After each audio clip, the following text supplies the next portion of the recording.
Hey guys, and welcome back.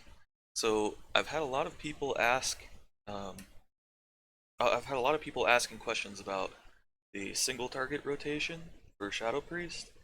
A lot of people are like, I know basically the first couple spells that you cast before you get into Void form, but after that I'm kind of lost, right? So thought I'd do a quick video where I just hit a training dummy for a couple minutes and explain, what my thought process is and what the single target rotation kind of looks like for Shadow Priest. So, a couple things that I wanted to mention first.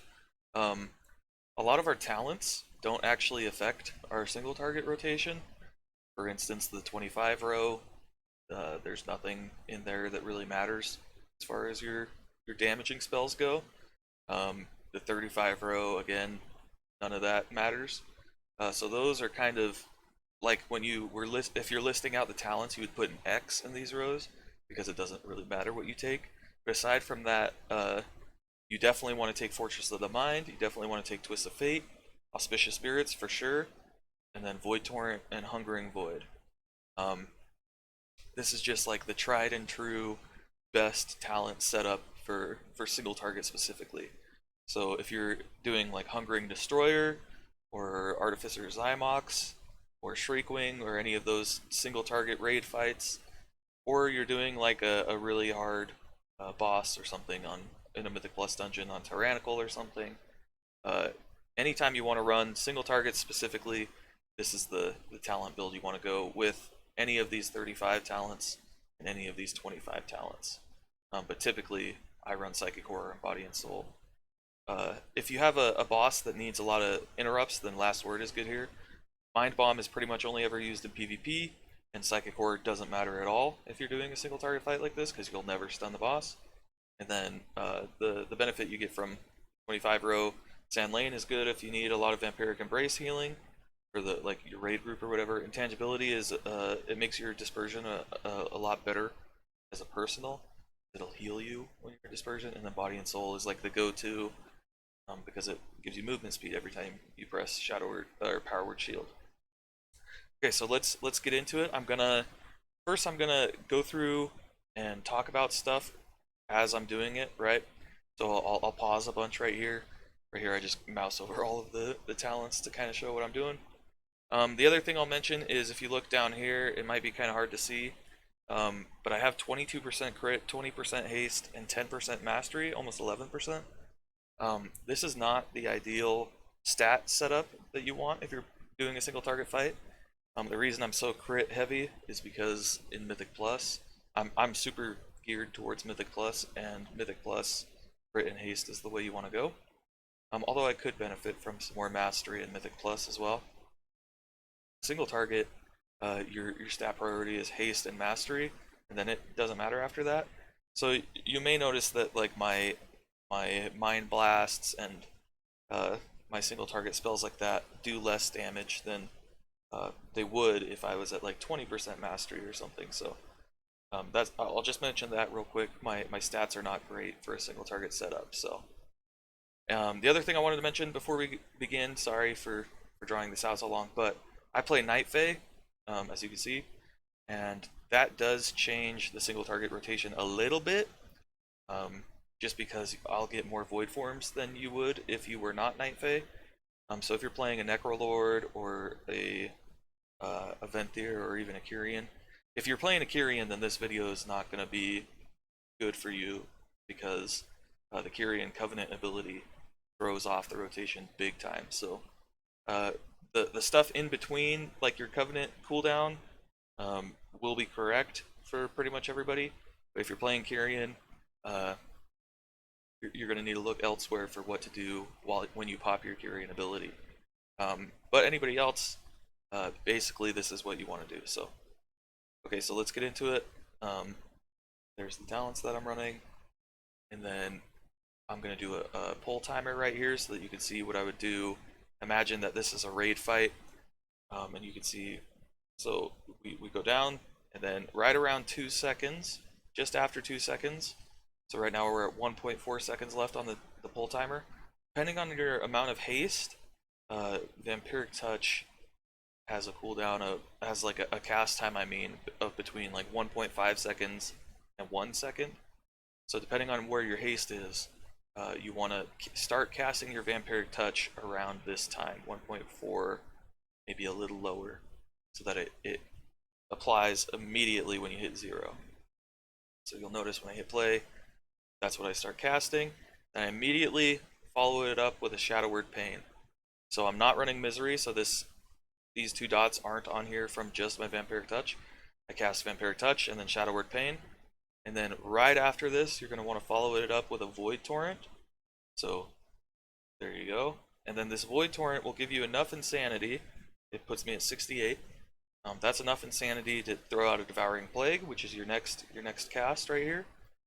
And then after that, I pop my Shadow Fiend. I have all 3 dots up on the target, so I'm getting the most out of my Mastery, which means your Shadow Fiend is going to do more damage. And then after you pop Shadow Fiend, you're going to want to start going into your Mind Blast, and then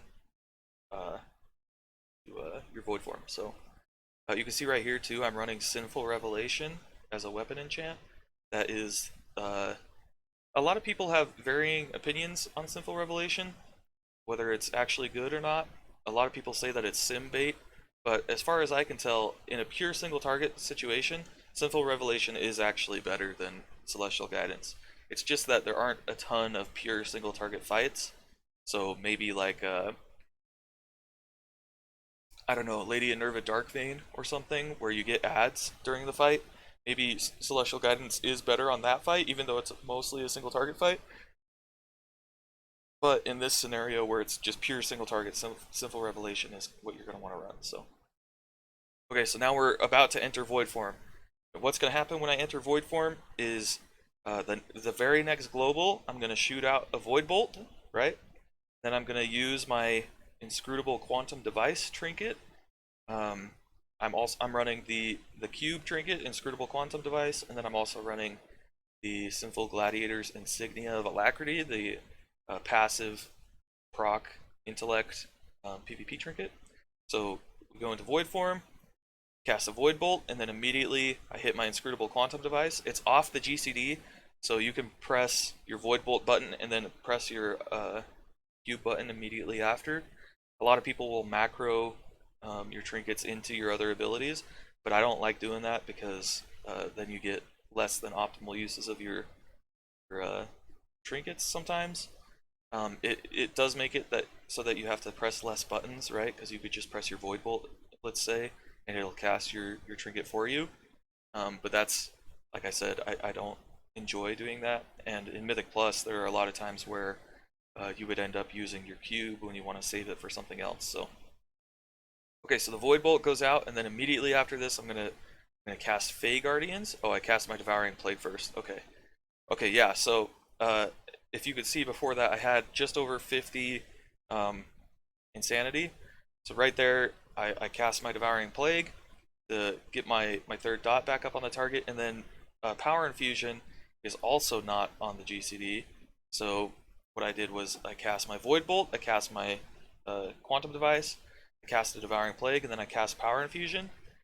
That is not the perfect or maybe ideal way to do it, but that's a lot easier than casting your Void Bolt, your Cube, and your Power Infusion, and then your next spell.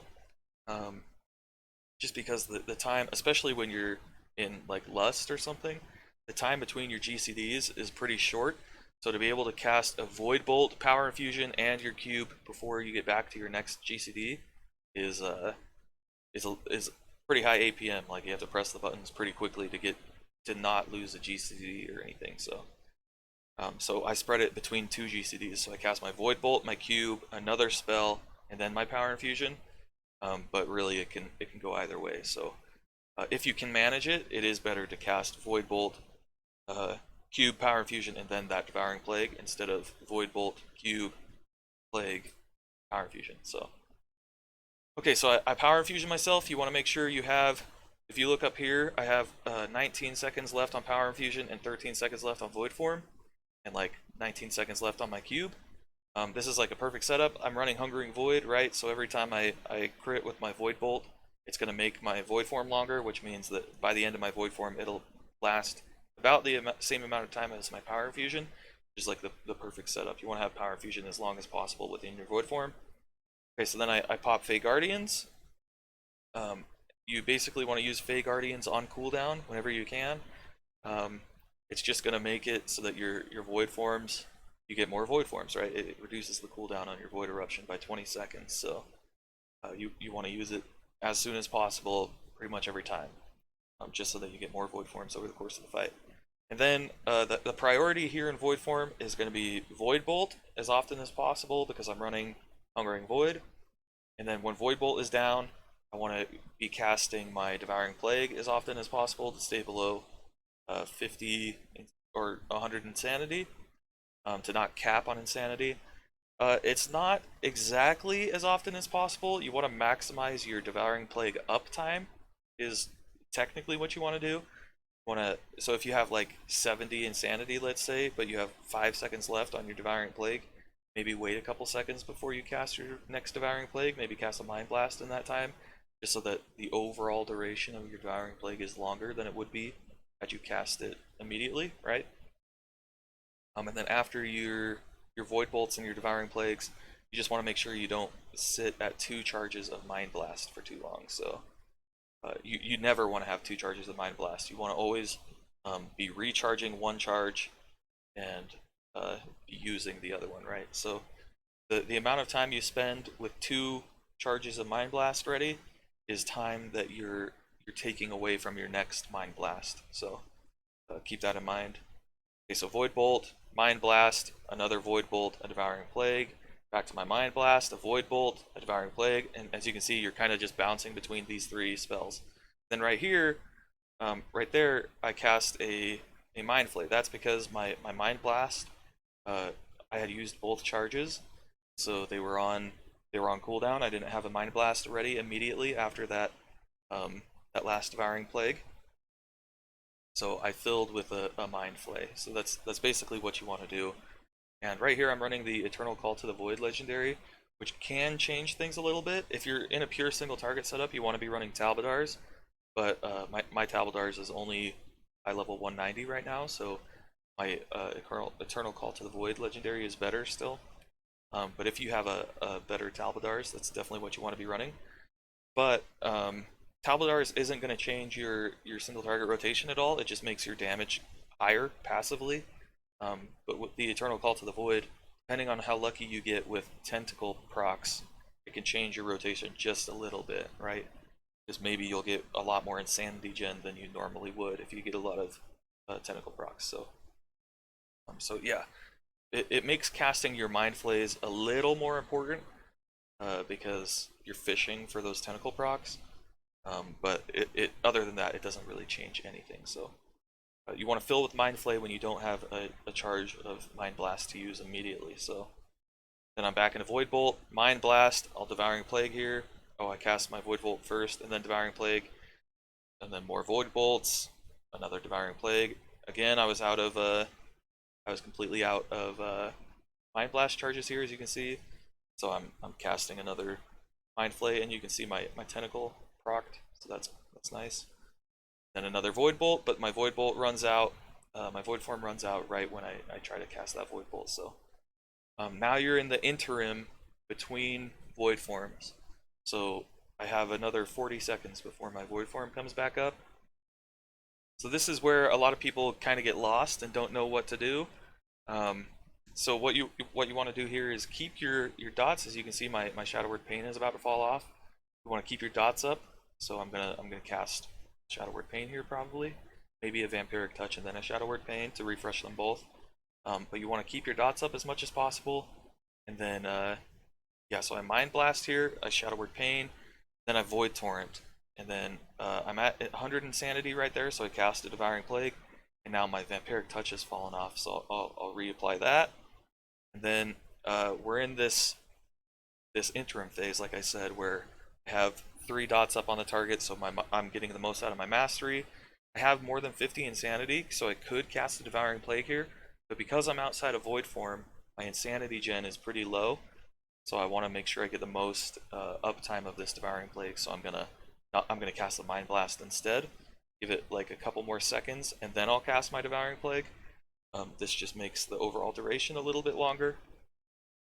Yeah, and then I'm using my Mind Flay, and then I'm casting my Dark Thoughts procs while I'm channeling Mind Flay. That's very important. You don't want to use your Dark Thoughts procs unless you're channeling Mind Flay.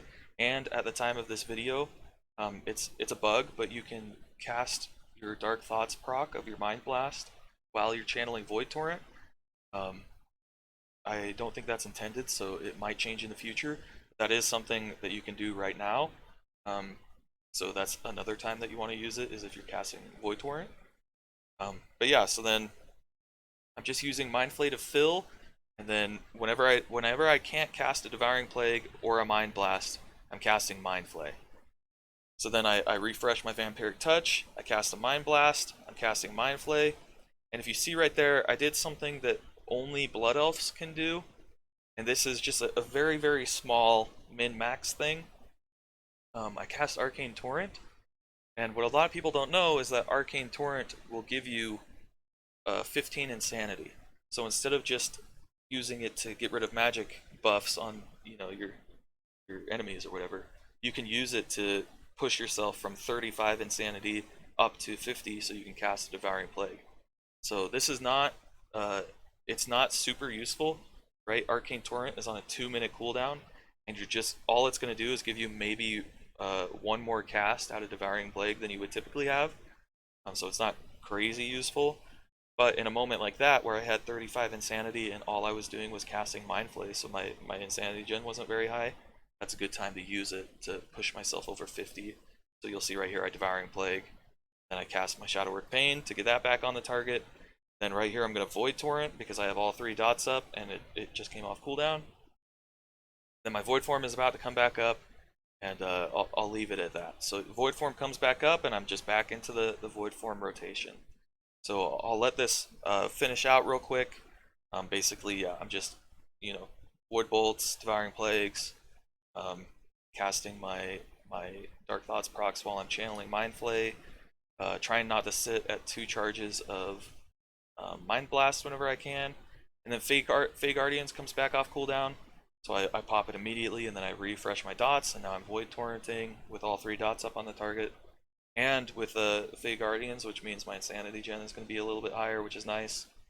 Then yeah, this is just how you finish it off. So okay, so now I'm gonna restart this video, this playback.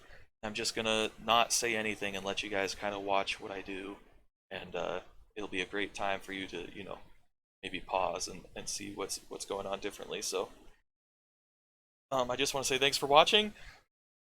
Sorry that I've been kind of lacking on the uploads recently. It's just I've had a lot going on, so hopefully it's not too bad and you guys can enjoy the single target rotation or whatever, and I hope you learned something. Feel free to join my Discord. There's a link in the description below, and I can talk to you one-on-one or whatever, answer whatever questions you have. Other than that, smash that like button is all YouTubers say, and then leave a comment if you have any feedback or anything, and I will catch you in the next video. Peace.